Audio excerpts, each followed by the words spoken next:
Сәлем достар. Бүгін сіздермен бөлісетінім бауыр қуыру. Бізді жылқының бауыры.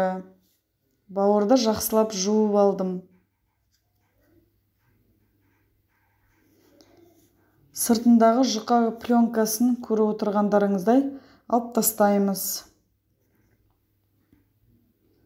Содан кейін жұқалап тураймыз. Сосын тұздап, бұрыштап, сарымсақ қосамыз да араластырып 1 сағатқа қойып қоямыз.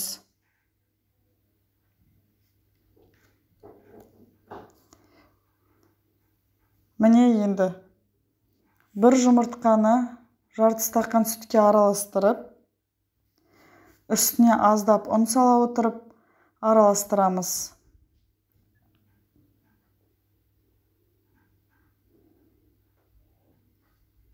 Қатты қою немесе сұйық болмау керек. Дайын болғаннан кейін бауырдың үстіне құйып араластырамыз.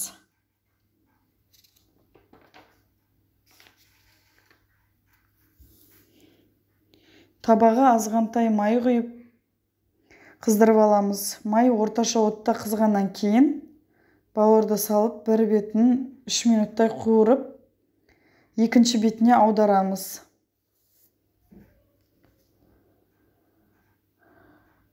3 минуттай қуырып болғаннан кейін екінші жағын аударып, тағы 3 минуттай қуырамыз.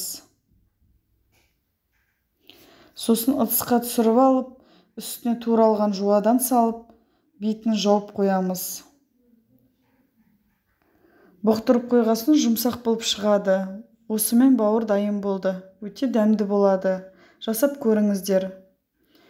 Ұнап жатырса, лайк басып, арнама тіркеліп, пікір қалдырыңыздар. Әзірге сау саламатта болыңыздар.